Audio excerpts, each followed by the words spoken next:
pienso que lo primero que tenemos que hacer para empezar la reflexión es que juntos veamos esto de la felicidad, porque si no vamos a hablar en lenguaje distinto, vamos a hablar en idiomas distintos. Así que tenemos que ponernos de acuerdo primero qué estamos hablando cuando pensamos la felicidad.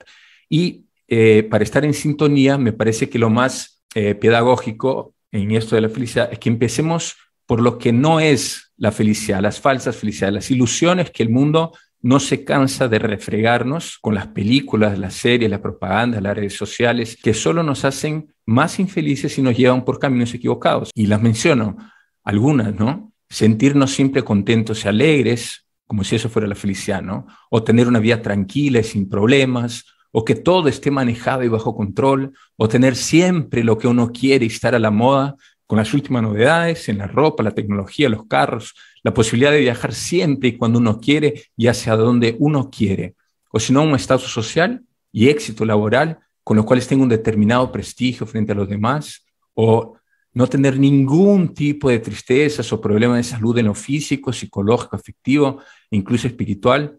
O, por ejemplo, una vida cómoda, confortable, en la que puedo adquirir, si no todos, por lo menos los caprichos y gustitos básicos, ¿no? Sin los cuales sería casi insoportable vivir. Y si creemos que para ser felices debemos tener una vida de ese tipo, entonces efectivamente nunca vamos a ser felices, porque no existe una vida así como esta. Entonces, ¿qué es la felicidad? Hay un estudio de Harvard que es interesantísimo, que ya tiene más de 75 años de longitud, más de 75 años que vienen estudiando, que empezó casi con 800 personas y actualmente todavía hay como 80 personas que están en ese estudio, que señala como una de las características fundamentales las relaciones íntimas de amistad, e incluso habla de las familias bien constituidas. Y efectivamente hay como un denominador común en las neurociencias y varias corrientes actuales de psicología, así como estudios de prestigiosas universidades, cómo el hombre necesita tener esas relaciones de amistad, puesto que somos seres sociales por naturaleza. Ahora, obviamente, lo que la ciencia, digamos, actual va descubriendo, ¿no? Como si fuera la pólvora, nosotros sabemos como cristianos que es el camino por excelencia, ¿no? Para nuestra felicidad, que es el camino del amor, la relación con los demás, el amor a Dios, en primer lugar, como el único que de verdad puede satisfacer esos anhelos más profundos, y el amor hacia los demás, ¿no? Y por supuesto, el sentirse amado por Dios y por los demás.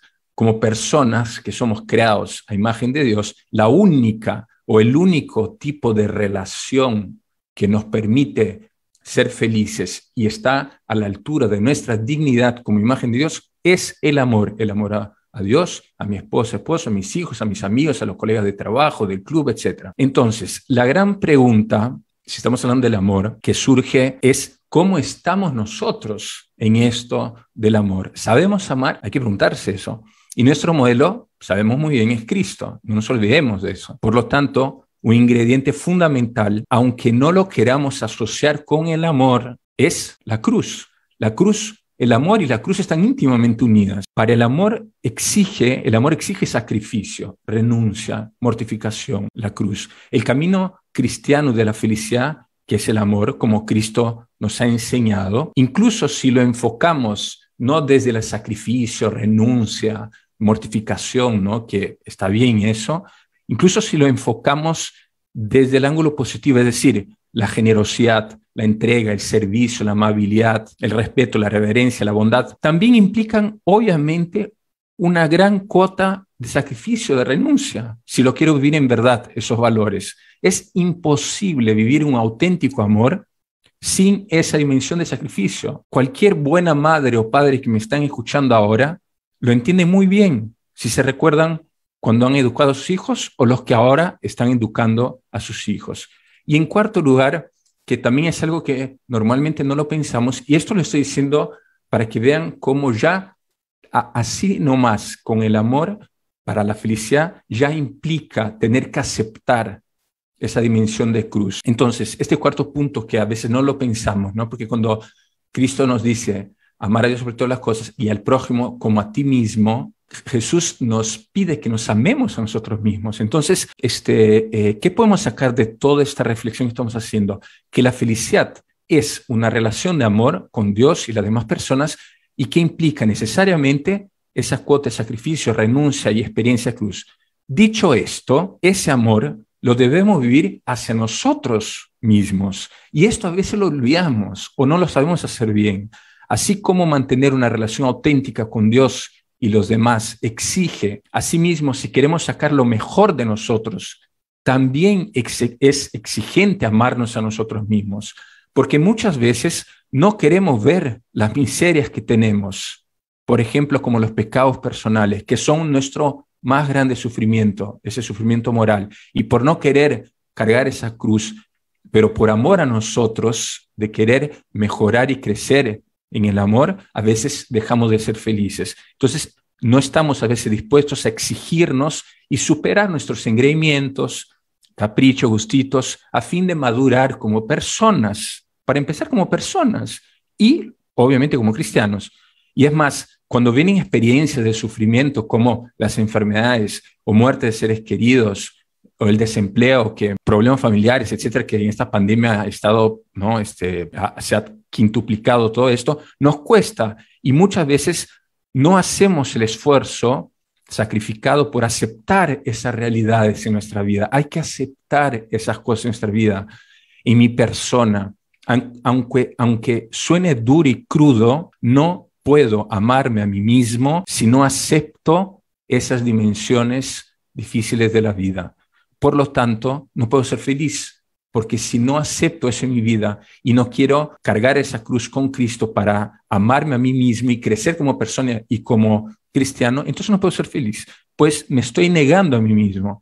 Con eso no quiero decir que me guste y me encanta sufrir, pero es parte de la vida. Tendría que ser mucho más naturales en nuestra vida. Si no lo aceptamos, entonces lo que no queremos ver, no lo podemos amar. Acuérdense San Agustín, cuanto más conozco, más amo, y cuanto más amo, más conozco. Entonces, ¿cómo lo hago? Bueno, no voy ahora a desarrollar este punto, que sería muy largo, pero la única manera de mirarnos a nosotros mismos y aceptar esas realidades dolorosas es con los ojos de ese Padre misericordioso de la parábola del hijo pródigo. Quiero, antes de seguir adelante, que nos preguntemos, ¿no? ¿Por qué nos cuesta tanto sufrir? Y aquí creo que vamos a poder entender un poco mejor esto también. En primer lugar, actualmente vemos que cada vez más, por lo menos en nuestra cultura occidental, hay un rechazo al sufrimiento, o sea, en cualquier tipo de instancia en nuestra vida, o sea, un rechazo, una huida de la cruz. Por supuesto que nadie quiere sufrir. Tampoco Cristo en el Getsemaní quería, pero claro, como a lo largo de toda su vida, supo ser obediente al Padre. Y aunque su naturaleza humana se rebelaba ante la inminente experiencia terrible, la pasión que todos la sabemos, de crucifixión, supo con valentía, generosidad, amor, entrega, compromiso, responsabilidad, ser obediente y fiel a ese amor del Padre que le pedía recorrer ese camino de la cruz. Entonces, aceptar los sufrimientos es la actitud más propia del cristiano, pero no por gusto, sino porque descubrimos que para cumplir y ser fieles a lo que nos llama Dios, y ese es el camino de la felicidad, muchas veces implica el camino del sufrimiento. Juan Pablo, nuestro santo querido Juan Pablo II, en la Salvifici Doloris, decía que el camino del cristiano es el camino del sufrimiento, que es lo que Jesús decía: el que quiera seguirme, que cargue su cruz y me siga. En mi libro yo doy el testimonio de mi bipolaridad. Claro que al principio no tenía idea de para qué me estaba permitiendo esta cruz, ¿no? Que me estaba pidiendo con eso el Señor, pero con el tiempo y confiando que Dios es Dios y por eso es bueno y me ama, permite ciertas cruces que dentro del marco misterioso de sus planes, que va mucho más allá de nuestra cabecita que puede comprender, tiene un objetivo. Y en mi caso muy personal, me tomó años poder empezar a comprender algo de cómo me quería educar. Como un padre que quiere forjar la personalidad de sus hijos, muchas veces tiene que exigir ciertas actitudes que sabe muy bien que le van a costar a sus hijos, pero es lo mejor para que sea alguien maduro, personal y cristianamente. Hasta hoy, 21 años después de haber sido diagnosticado, sigo aprendiendo y viviendo esa pedagogía de dolor-alegría, con la cual también la mismísima Virgen María fue educada. ¿Acaso sería distinto con nosotros? Luego, también para comprender el rechazo que le tenemos al sufrimiento es que no fuimos creados por Dios para sufrir. Esto es tan importante, a veces no nos acordamos de esto. En su plan original, lo sabemos muy bien, aunque no lo recordemos normalmente, porque nos parece obvio, pero es súper importante esto, no existía el sufrimiento. O sea, ni mucho menos la muerte. Dios nos creó para sufrir y ni para morir. Tampoco existía el mal o el pecado. Dios había creado todo por amor y todo era bueno. Y así, realmente, en un momento histórico de la humanidad, hubo un tiempo histórico que todo era bueno. Y esto es muy importante, pues nos quita de la cabeza esas ideas de lo injusto, ¿no?, que es Dios para permitir ciertos sufrimientos en nuestra vida. Dios nunca ha querido el mal, el sufrimiento o la muerte para nosotros.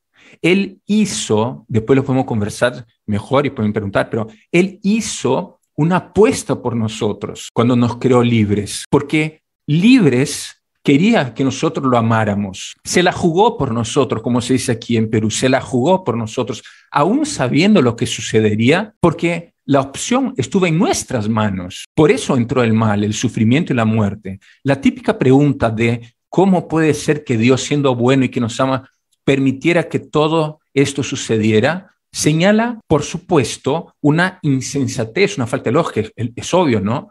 La pregunta es, hay una insensatez, ¿no? ¿Cómo puede ser que Dios, siendo bueno y que nos ama, permite todo este mal? Pero vamos, por lo que expliqué, ya podemos entender que la culpa no la tiene Dios. O sea, la insensatez o la falta de lógica no está de parte de Dios, está en nosotros, está de nuestra parte. Es muy fácil echarle la culpa a otro, de problemas que muchas veces no los entendemos, porque muchas veces pasa eso, no entendemos el porqué del sufrimiento o no hay una causa así que podamos explicar, ¿no? Entonces, a veces le echamos la culpa a Dios. Entonces, qué fácil somos nosotros, si estamos hablando en esa lógica que estoy hablando del pecado, qué fácil somos nosotros para quitarnos esa culpa de encima. Creo que por ahí va más bien el problema, en no aceptar esa culpa que tenemos teológica, o sea, antropológica de nuestro pecado de encima, que son el origen último y fundamental de todos los males que vivimos. O sea, así como nos cuesta aceptar la enfermedad y cualquier tipo de sufrimiento, por supuesto también nos cuesta aceptar las culpas que tenemos en todo esto. Una de las razones es que el pecado es, sin lugar a duda, lo que más nos hace sufrir y muchas veces no queremos mirar nuestras miserias. No es fácil aceptar las miserias que están en nuestro corazón.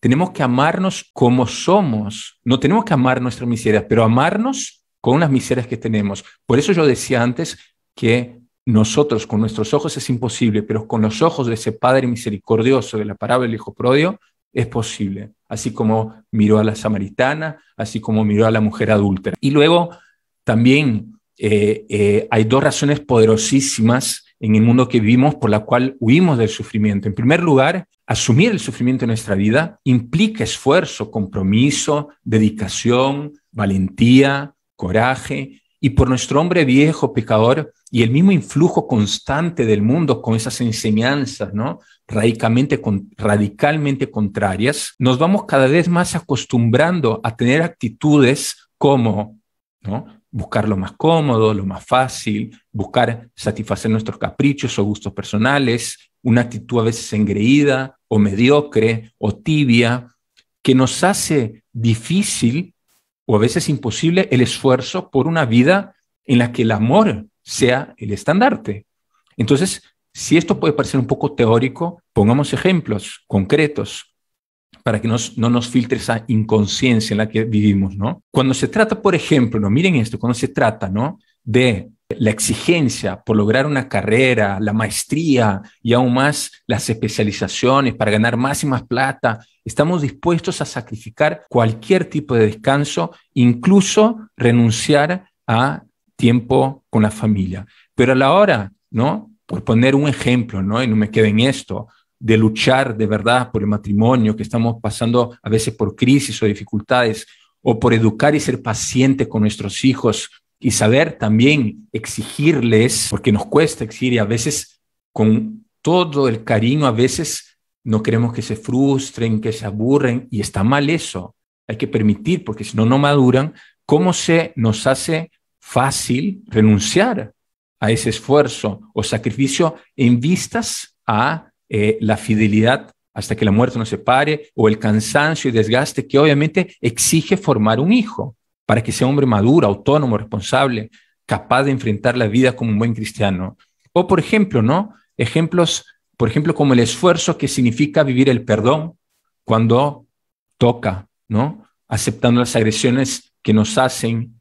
O por ejemplo, cuánta generosidad le ponemos para amar a nuestros enemigos, o cuánto esfuerzo le ponemos para amar a esos samaritanos que se van presentando en nuestras vidas. Cuánto tiempo dedicamos para escuchar a las personas que sabemos que están sufriendo más que nosotros. Y en último lugar, en esto de por qué nos cuesta ese sufrimiento, ¿no? Es que vivimos en un mundo que está cada vez más descristianizado. Y nosotros también tenemos que cuestionarnos, porque si pienso que la mayoría de aquí nos esforzamos por ser buenos cristianos, también nos va metiendo esa idea de huir de la cruz. Y es la razón por la cual tenemos esa idea que cargar la cruz, que aceptar las cruces que nos toca la vida, es como un estigma, ¿no? Algo inaudito, ¿no? Que tenemos que rechazar. O sea, cualquier autor espiritual o santo habla de las cruces como un camino para conformarnos más con Cristo y por lo tanto amar más y así ser más felices por ser más santos. Esa es la vocación esencial del cristiano, ¿no?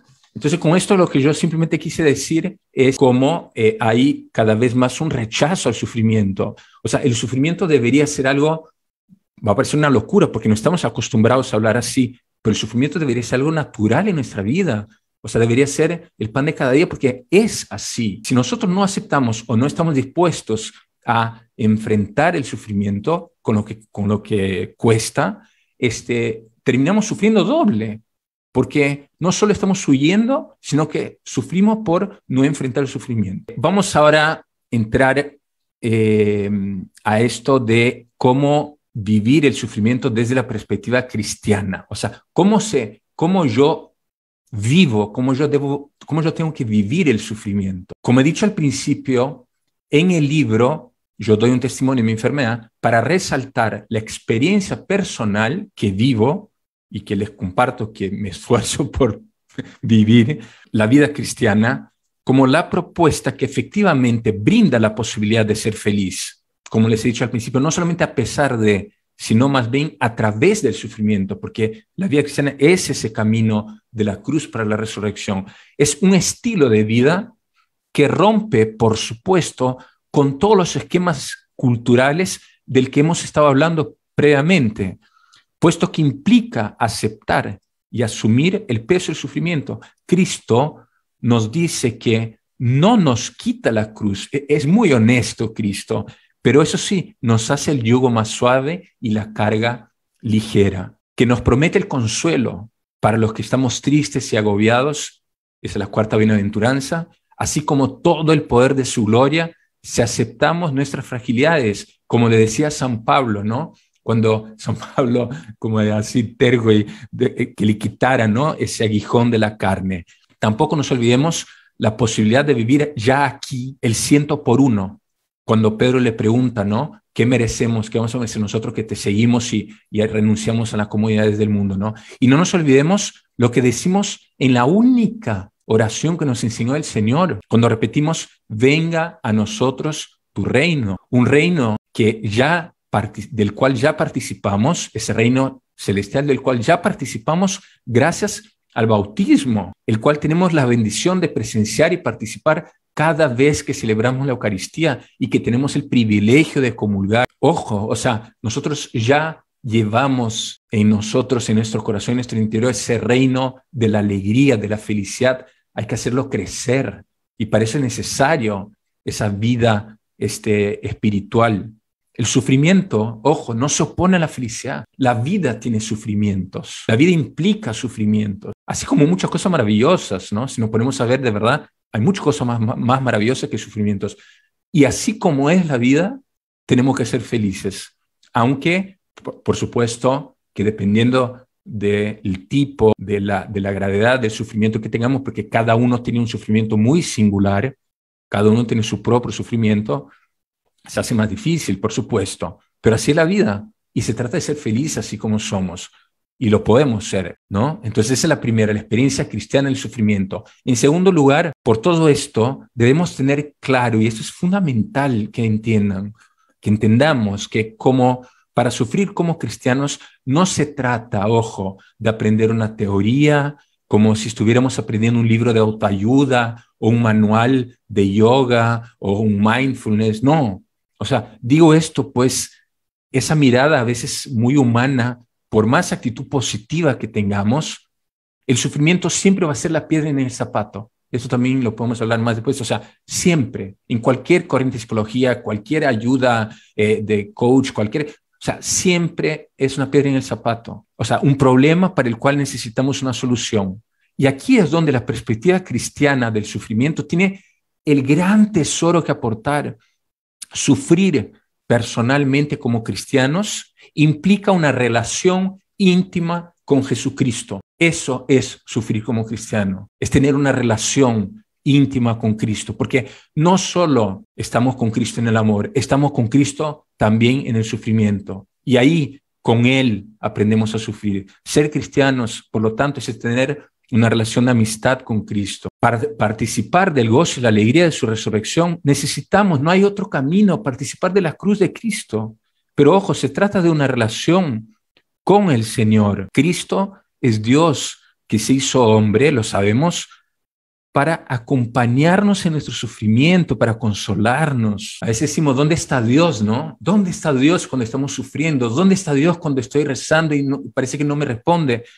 Mira la cruz, ahí está Jesús. En cada vez que estamos en misa, ahí está en la cruz, hasta que el último enemigo no sea derrotado, que es la muerte. Por ello es que el sufrimiento es una ocasión para relacionarme mucho más íntimamente con Cristo, y así es ocasión para crecer y madurar en nuestro camino de conformación con Cristo, ser más santos, vivir junto con Él el sufrimiento. Como cristianos tenemos la bendición, escuchen esto, tenemos la bendición de tener a Dios hecho hombre, que no solo se hizo hombre, sino que quiso caminar junto con nosotros y sufrir junto con nosotros. A ver, díganme ustedes, ¿dónde existe eso? Un Dios que se hace hombre porque quiere acompañarnos en el sufrimiento y que además asume nuestros sufrimientos por amor y se entrega en la cruz. Él, que es el único que no merece sufrir, asume todos nuestros sufrimientos en la cruz por amor. O sea, ¿qué más increíble que eso? Él abandona su condición divina, asume todo nuestro sufrimiento, se hace despreciable por amor. Por supuesto que vivir esto implica dolor y sufrimiento, pero la prueba que podemos confiar que en su amor, que su vida y el camino que nos ofrece es más fuerte que el sufrimiento y la muerte, es su resurrección. Precisamente esa es la razón de nuestra fe, de la cual ya podemos participar si es que somos amigos de Cristo. Y luego caminar junto con Cristo nos enseña a cargar cruces y aprender a sufrir. Y esto es precisamente el duelo. Miren esta frase: el sufrimiento es lo que las distintas heridas de todo tipo, ya sea en la parte biológica, psicoafectiva, espiritual, nos hace a nosotros. El sufrimiento es lo que la herida nos hace a nosotros. Y el duelo es lo que nosotros hacemos con el sufrimiento que experimentamos. Entonces, se trata de no ser víctimas del sufrimiento. Ojo, miren, esto es muy importante, sino protagonistas.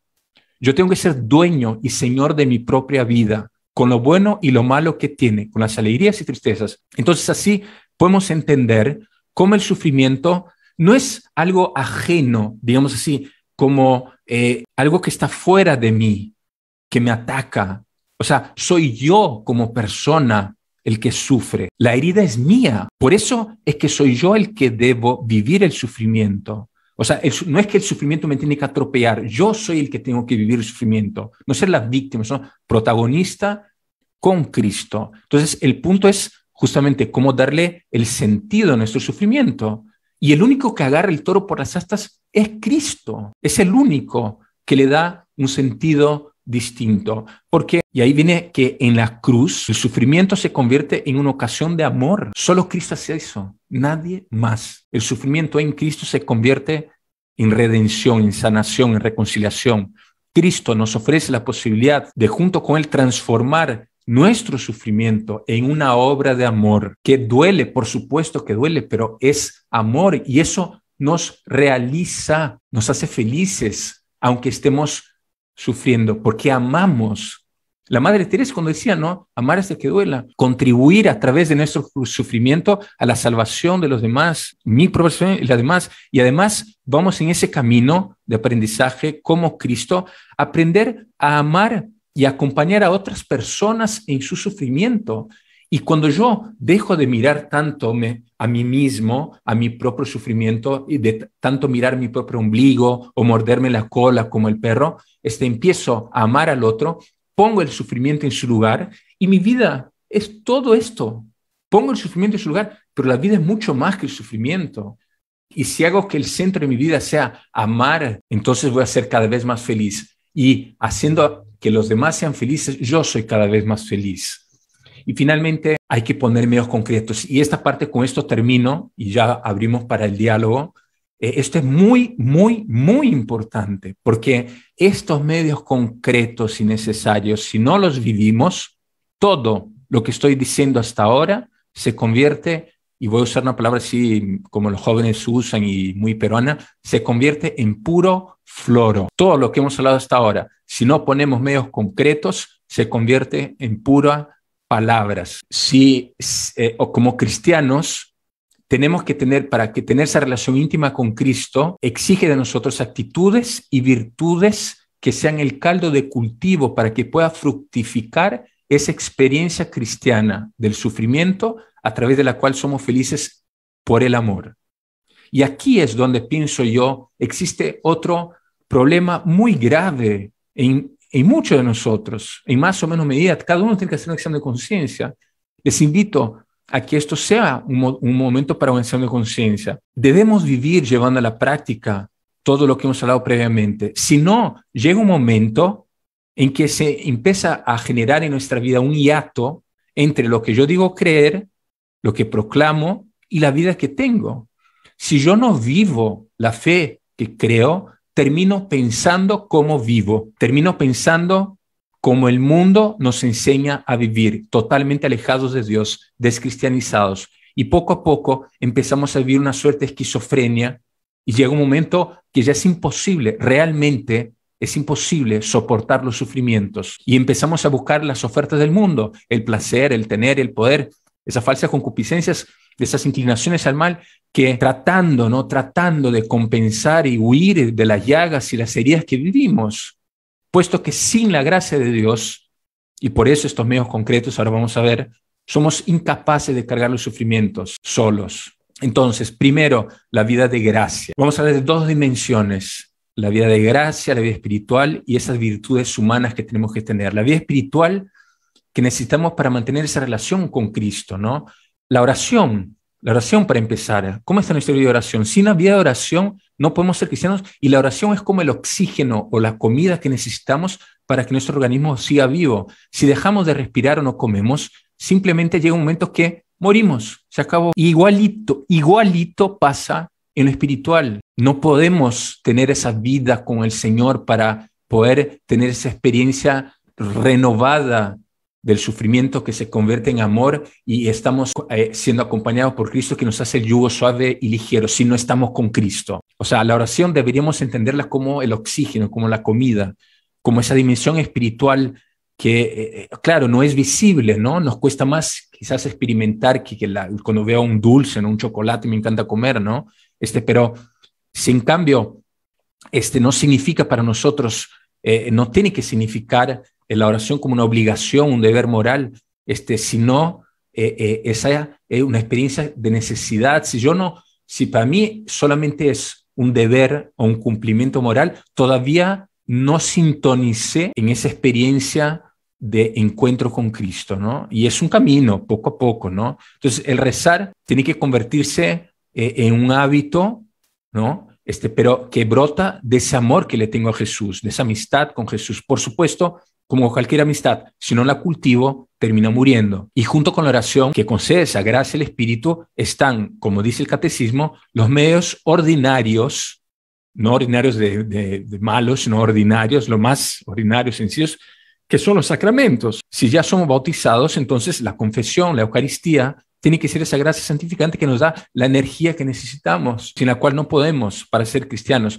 O sea, los sacramentos son esos signos sensibles y eficaces que nos dan esa relación íntima con Cristo, ¿no?